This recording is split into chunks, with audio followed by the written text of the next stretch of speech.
In the aftermath of the Copenhagen terror attack and the Chapel Hill murders, we've seen another bizarre attempt by leftists to downplay the threat posed by Islamic extremism by invoking the twisted logic of political correctness.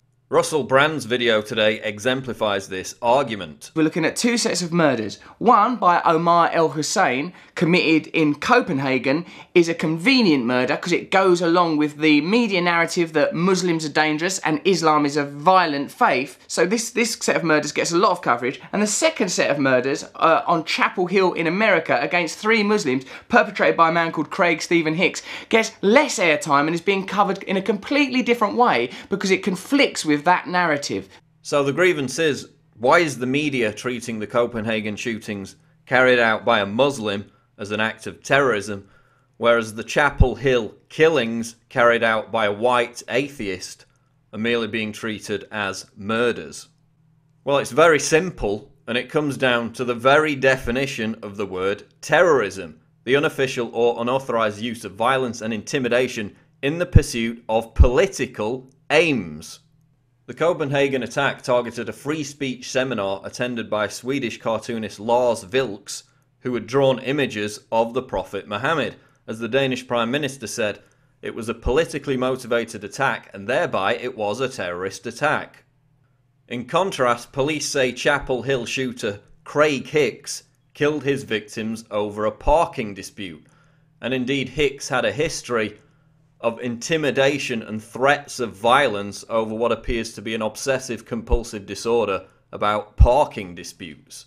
Does this mean that the murders were not also motivated by Hicks's hatred of Muslims? Well, no, the investigation's ongoing. But whether it was a hate crime or just a senseless murder, there was no political dimension. Again, we go back to the definition of terrorism: the unofficial or unauthorized use of violence and intimidation in the pursuit of political aims. Another grievance being circulated by the politically correct crowd is that Muslims are the only group who are being held collectively responsible for the violent actions of extremists. And indeed, it's true that just as atheists shouldn't have to apologise for the Chapel Hill murders, peaceful Muslims shouldn't have to apologise for Charlie Hebdo or the Copenhagen shootings. But it's something quite different when thousands of Muslims come out and protest, as they did last month, against Charlie Hebdo for publishing the cartoons of the Prophet Muhammad, tacitly endorsing the Paris and Copenhagen terror attacks.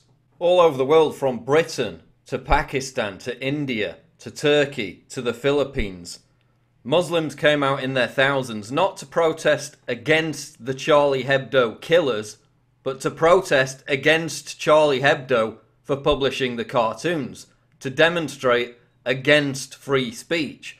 So when people like Rupert Murdoch get in trouble for saying that Muslims aren't vocal enough in condemning these attacks, he was completely slaughtered by the politically correct, obsessed left. Meanwhile, there was little or no condemnation whatsoever, again, of the thousands of Muslims who came out and protested against Charlie Hebdo, tacitly supporting the terrorist attack in Paris. And now what do we see in Copenhagen? Muslims honouring the terrorist by laying flowers in the place where he was shot dead by police. So no matter how much leftists try to bury this by scurrying into the refuge of PC idiocy, yes, Islamic extremism is a violent threat, and it's a threat to free speech. And you can't obfuscate that fact by drawing attention to the Chapel Hill murders, whether they were over a parking dispute or whether they were a hate crime. Unlike Charlie Hebdo and Copenhagen, it clearly wasn't an act of terror according to the very definition of terrorism. So why are we even talking about this? Why are we even drawing these parallels? When what we should be talking about is how our own governments helped the growth of ISIS and the growth of this attitude that led to the attacks in Paris and Copenhagen by destabilising Iraq, Syria and Libya and allowing these jihadists to flood the region. What we should be talking about is how, in the aftermath of the Charlie Hebdo attacks, in the aftermath of world leaders and the whole Je suis Charlie narrative, France arrested dozens of people for hate speech, and introduced laws which would restrict the free speech rights and liberties of both Muslims and non-Muslims.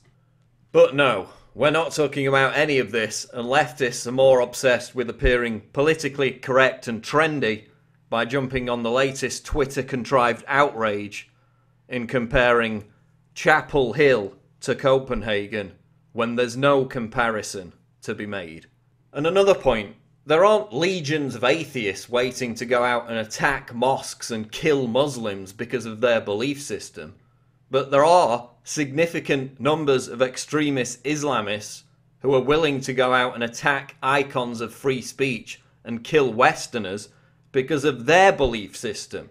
Again, thanks in part to the West's destabilisation of Syria, Iraq and Libya, which created many of these jihadists. But there's no significant threat from violent atheists. There is a significant threat from violent Islamists. So again, there's no comparison between Chapel Hill and Copenhagen. Check out the other videos, subscribe to the channel. I'm Paul Joseph Watson for Infowars.com.